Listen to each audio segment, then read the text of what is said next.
What happens when Hollywood's most legendary tough guy walks into a den of daytime television hosts who think they can push him around? Well, you're about to find out, and trust me, this is one confrontation you won't see coming. Clint Eastwood, the man who made careers out of staring down bad guys and delivering justice with a whisper, found himself face to face with Joy Behar in what started as a routine promotional appearance, but quickly spiraled into television chaos. Before we dive into this explosive encounter, make sure you hit that subscribe button and drop a comment below, because this story is going to leave you speechless. The cameras rolled live, and Whoopi Goldberg smiled warmly at their guest. "Ladies and gentlemen, please welcome the legendary Clint Eastwood," she announced as the studio audience erupted in applause. Eastwood nodded politely as he settled into his chair, his weathered hands resting calmly on the armrests. "Thank you for having me," he said in that unmistakable gravelly voice. "So Clint, tell us about your latest project," Whoopi continued, keeping things light and professional. "What drew you to this particular story?" "Well, it's about second chances," Eastwood replied thoughtfully. "Sometimes people deserve another shot at redemption, even when society has written them off." Sarah Haynes leaned forward with genuine interest. "That's such a beautiful theme. How do you choose which stories to tell at this stage in your incredible career?" "I look for truth," Eastwood answered simply. "Stories that say something real about the human condition. Hollywood's got enough fantasy." The conversation flowed naturally for several minutes, with Eastwood sharing insights about his directing process and working with actors. The studio audience was clearly captivated by his presence and wisdom. But Joy Behar had been unusually quiet, sitting back in her chair with a knowing smile. She had been waiting for her moment, and now she saw it. "Clint, can I ask you something?" Joy interjected, her tone shifting noticeably. "You talk about truth and redemption. But don't you think some of your past comments about certain political figures might contradict that message?" The temperature in the studio seemed to drop several degrees. Whoopi shot Joy a warning glance, but it was too late. Eastwood's eyes narrowed slightly as he turned to face Joy directly. "Which comments would those be, Joy?" "Oh, Joy said with false sweetness. "Your support for politicians who shall remain nameless but who have made some pretty questionable statements about women and minorities." "I don't recall making any statements that disparaged women or minorities," Eastwood replied evenly, his voice carrying that familiar steel edge that movie audiences knew well. "But by association," Joy pressed on, clearly enjoying herself, "don't you think your political endorsements send a message?" The other hosts exchanged uncomfortable glances. This wasn't the direction anyone had planned for the interview to go. Eastwood leaned back in his chair and fixed Joy with a stare that could have frozen water. "Young lady, I've been in this business since before you were born. I've worked with people of every background, every political persuasion, and I judge them by their character, not their party affiliation." "Young lady?" Joy's voice rose an octave. "Excuse me, but I think I have every right to ask tough questions of my guests. And I have every right not to answer gotcha questions from someone who's more interested in creating controversy than having a conversation." Eastwood shot back, his calm demeanor never wavering despite the edge in his voice. Joy's face flushed red. "Gotcha questions? I'm asking about your public statements, Clint. That's called journalism. Is that what we're calling it now?" Eastwood replied with a slight chuckle that somehow made the insult even more cutting. "In my day, journalism involved research and facts, not fishing expeditions." Whoopi tried to intervene. "Let's maybe get back to talking about your film, Clint." But Joy wasn't backing down. "No, I think this is important. You can't just come on television and expect softball questions when you've made controversial political statements." "Such as?" Eastwood's voice remained steady, but his eyes had that dangerous glint that anyone who'd watched his movies would recognize. "Well, there was that whole empty chair thing," Joy said smugly, referring to a political convention appearance from years earlier. "You mean when I used a creative metaphor to make a point about political accountability?" Eastwood replied. "Yeah, I remember that. What about it?" "Don't you think it was a little, unhinged?" Joy pressed, clearly thinking she had found her angle. The studio audience was dead silent now. Even the crew members had stopped moving, sensing that something significant was happening. Eastwood leaned forward slightly, his voice dropping to that whisper-quiet tone that was somehow more intimidating than shouting. "Joy, let me ask you something. How many films have you made?" "What does that have to do with anything?" Joy shot back defensively. "Just answer the question. How many films have you directed, produced, or starred in?" "That's not the point. I'm a television host and comedian." "Right. And how many Academy Awards have you won?" Joy's voice was getting higher. "Again, that's not relevant to this discussion." "How about this then?" Eastwood continued, his tone becoming more pointed. "How many careers have you launched? How many young actors have you given their first break? How many stories have you told that actually meant something to people?" "I entertain people every day on this show," Joy replied. But her confidence was clearly shaking. "Do you?" Eastwood asked with genuine curiosity. "Because from where I'm sitting, it looks like you ambush guests and try to create controversy for ratings. Is that your idea of entertainment?" Sarah Haynes jumped in, trying to lighten the mood. "Clint, your films have entertained millions of people around the world. What's been the most rewarding part of your career?" But Eastwood wasn't ready to let Joy off the hook yet. "You know what, Sarah? I'll answer that. The most rewarding part has been working with professionals. People who understand that respect is earned, not demanded. People who don't hide behind a panel of co-hosts to take cheap shots at their guests." Joy's mouth fell open. "Cheap shots? I'm asking legitimate questions about your political views." "No," Eastwood corrected her. "You're trying to create a viral moment for your social media clips. There's a difference between asking about someone's views and trying to ambush them." "I'm not ambushing anyone," Joy protested. "I'm doing my job." "Your job is to interview guests about why they're here?" Eastwood replied calmly. "I came here to talk about a film I'm proud of, a story about redemption and second chances. You want to talk about politics and create drama." Whoopi made another attempt to steer the conversation. "The film does sound fascinating, Clint. Can you tell us about the main character?" "It's about a man who's made mistakes," Eastwood said, his eyes still locked on Joy, "but who's trying to do better. Sometimes the biggest obstacles aren't the ones in front of you, but the people who want to keep you defined by your past instead of letting you grow." The metaphor wasn't lost on anyone in the studio, least of all Joy, who was clearly getting more agitated by the minute. "That's a beautiful message," Sarah said, clearly trying to keep things on track. "Redemption is such a powerful theme in storytelling." But Joy wasn't about to let the moment pass. "Speaking of redemption, don't you think some people are beyond it? I mean, when someone consistently supports divisive politics, at what point do we stop giving them chances?" Eastwood's jaw tightened almost imperceptibly. "Are we talking about the character in my film? Or are you trying to make this personal again?" "I'm talking about accountability," Joy replied with false righteousness. "Public figures have a responsibility to their fans. Do they now?" Eastwood's voice carried that dangerous quiet that anyone familiar with his movies would recognize. "And what responsibility do television hosts have to their guests? To ask the tough questions that matter?" Joy shot back immediately. "No," Eastwood said firmly. "To treat people with basic human decency, something you seem to have forgotten." The other hosts exchanged panicked glances. Whoopi was frantically trying to signal the producers, but Joy was too caught up in what she thought was her moment of triumph. "Human decency?" Joy laughed harshly. "That's rich coming from someone who's spent decades playing violent characters and glorifying gun culture." The studio audience gasped audibly. Even by the View's standards, this was crossing a line. Eastwood sat back in his chair and studied Joy for a long moment, as if seeing her clearly for the first time. "You know what your problem is, Joy?" "Enlighten me," she replied sarcastically. "You think being loud makes you right. You think being confrontational makes you brave. But all it really makes you is a bully hiding behind a microphone." "Excuse me?" Joy's voice reached a pitch that made everyone in the studio wince.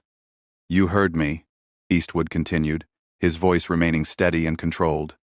"You sit here day after day taking shots at people who can't fight back effectively because they're guests on your show. You think that makes you powerful, but it just makes you small. How dare you call me small?" Joy stood up from her chair, her face bright red with rage. "I've been doing this job for years. I've interviewed presidents, celebrities, world leaders. And how many of them left here feeling like they'd been treated with respect?" Eastwood asked pointedly. "How many walked away thinking that was a professional interview?" Joy was sputtering now. "I don't have to take this from you or anyone else." "You're absolutely right," Eastwood agreed calmly. "You don't have to take anything from me. Just like I don't have to sit here and let you turn what should have been a conversation about art into your personal political theater." Whoopi finally found her voice. "Clint, Joy, maybe we should all take a breath here." "No, Whoopi," Eastwood said, standing up slowly. "I think Joy and I understand each other perfectly now." Joy was practically vibrating with anger. "You can't just walk out of an interview because you don't like the questions." "Watch me," Eastwood replied with that iconic squint. "I came here as a courtesy to talk about something I care about. I didn't come here to be your punching bag for the day." "This is live television," Joy protested. "You can't just leave." "Can't I?" Eastwood asked, already reaching for his microphone. "See, that's another thing you don't understand, Joy. Real power isn't about cornering someone on live television. Real power is knowing when to walk away. If you leave now, you'll look like you can't handle tough questions," Joy said desperately, sensing her moment slipping away. Eastwood paused and looked directly into the main camera. "Folks watching at home, I came here to talk about a film that means something to me. Instead, I got ambushed by someone more interested in viral clips than actual conversation. That tells you everything you need to know about the state of television today." Then he turned back to Joy. "As for handling tough questions, lady, I've been handling tough questions since before you knew what a microphone was. The difference is they were usually asked by professionals." Joy's face was now purple with rage. "You arrogant has-been. You think you can just insult me on my own show?" The words hung in the air like a slap. The studio audience was completely silent. The other hosts looked mortified, and even the crew members were staring in shock. Eastwood slowly turned back to face Joy, and for a moment, his expression was exactly like the characters he'd played in dozens of westerns, calm and dangerous and absolutely done with the situation. "Has been," he repeated quietly. "That's interesting coming from someone whose biggest claim to fame is sitting at a table talking about other people's accomplishments." The silence that followed was deafening. You could hear a pin drop in the studio as everyone processed what Joy had just said. Eastwood's expression didn't change, but somehow the air around him seemed to crackle with energy. "Has been," he repeated slowly, as if tasting the words. "You know, Joy, in all my years in this business, I've been called a lot of things, but usually by people who had accomplished something themselves." Joy realized she had gone too far, but pride wouldn't let her back down. "I've accomplished plenty, thank you very much." "Have you?" Eastwood asked, his voice dropping to that whisper that was somehow more terrifying than screaming. "Let's see. You've managed to insult how many guests over the years? Created how many controversies? Destroyed how many interviews that could have been meaningful conversations?" "I ask the questions that need to be asked," Joy replied, but her voice was shaking now. "No," Eastwood corrected her. "You ask the questions that get you attention. There's a difference between journalism and performance art, and you seem to have forgotten which one you're supposed to be doing." Whoopi made one final desperate attempt to salvage the situation. "Clint, maybe we can start over. Joy, why don't you apologize and we can get back to discussing the film?" Joy whirled on Whoopi. "Apologize? For what? For doing my job?" "Your job," Eastwood interjected, "is supposed to be entertaining and informing your audience, not attacking your guests for sport." "I wasn't attacking you," Joy protested weakly. Eastwood laughed, and it was not a pleasant sound. "Lady, I've been in actual combat.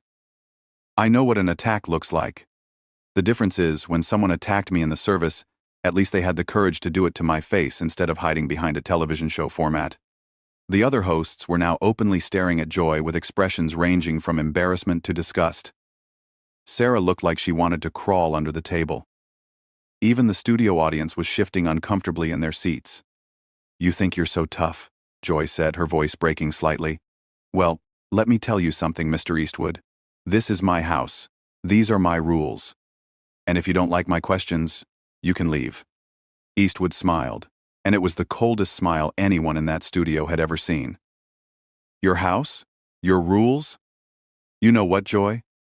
You're absolutely right. This is your house. And that's exactly the problem. He stood up fully now, towering over the seated panel. In your house, guests get ambushed.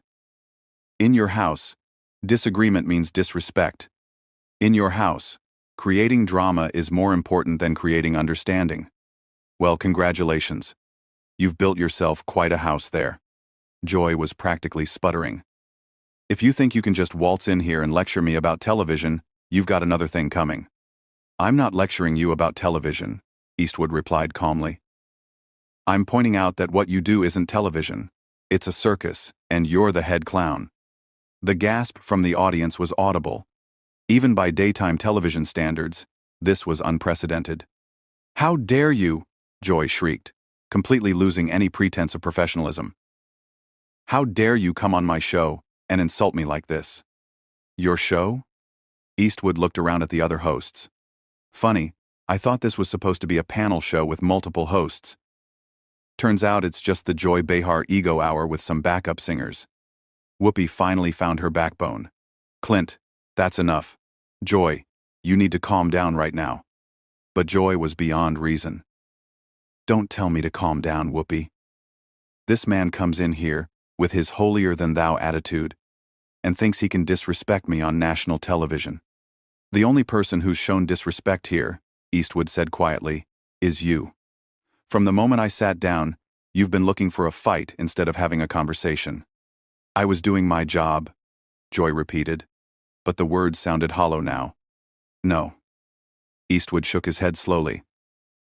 Your job would be asking me about my work, my process, maybe even my opinions on things related to filmmaking. Your job would be making your audience feel like they learned something or were entertained by something worthwhile. He gestured toward the cameras. Instead, you've spent the last 20 minutes trying to embarrass a guest who came here in good faith, and you've succeeded in embarrassing yourself and your show instead. Joy looked around desperately for support, but found none. The other hosts were studiously avoiding her gaze. The audience was clearly on Eastwood's side, and even the crew members were shaking their heads. Fine, she said finally, her voice cracking. If you don't want to answer real questions, then maybe you shouldn't be doing interviews. Eastwood was already removing his microphone, but he paused at those words. Real questions? You want to know what a real question sounds like, Joy? He looked directly into the main camera again. A real question would be, what drives you to keep making films at your age? A real question would be, what advice would you give to young filmmakers? A real question would be, what story are you most proud of telling? Then he turned back to Joy. But those questions require you to actually care about the answers, and we both know you don't. The studio was so quiet you could hear the camera operators breathing. Joy looked like she wanted to say something else, but for once in her career, she seemed to be at a loss for words. You know what the saddest part of all this is? Eastwood continued, his voice almost gentle now. You had a chance to have a real conversation with someone who's lived through decades of American cinema history. Instead, you chose to play gotcha games, like an amateur blogger, looking for clicks. He finished removing his microphone and set it carefully on the table. That's not just a waste of your time and mine, it's a waste of your audience's time. They deserve better than this performance you've been putting on. Joy finally found her voice again, but it came out as a screech. Don't you dare lecture me about what my audience deserves. I've been connecting with viewers for decades. Have you? Eastwood asked as he straightened his jacket. Or have you just been yelling at them for decades? Because there's a difference between connecting with people and just making noise. The producers were frantically signaling from behind the cameras, clearly trying to figure out how to handle this unprecedented situation. This was live television, and their biggest guest was walking out after completely dismantling one of their hosts. Security, Joy called out desperately. Get security. Eastwood laughed genuinely for the first time since the interview began. Security? What are they going to do, Joy? Arrest me for hurting your feelings? He looked around the studio one more time, taking in the stunned faces of everyone present. You know, I've been in this business for over 60 years. I've worked with the best directors, the finest actors, the most professional crews in the world. And in all that time, I've never encountered anyone quite like you. Is that supposed to be a compliment? Joy asked sarcastically, trying desperately to regain some control of the situation. Take it however you want, Eastwood replied. But just remember, when people talk about this interview tomorrow, they're not going to be talking about your tough questions or your journalistic integrity.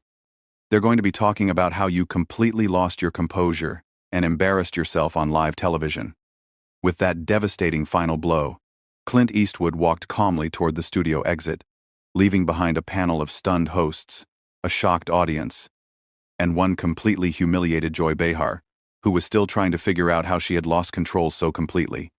As the studio doors closed behind him, the cameras captured Joy's face, red with rage and embarrassment, while the other hosts sat in stunned silence, knowing they had just witnessed television history, but not the kind anyone would want to be remembered for. So there you have it, folks. What started as a routine promotional interview turned into one of the most explosive confrontations in daytime television history. Clint Eastwood proved that even in his 90s, he's still the fastest draw in Hollywood, except this time his weapon was words, not bullets. Make sure to subscribe for more incredible stories like this one, and let me know in the comments, do you think Joy Behar finally met her match?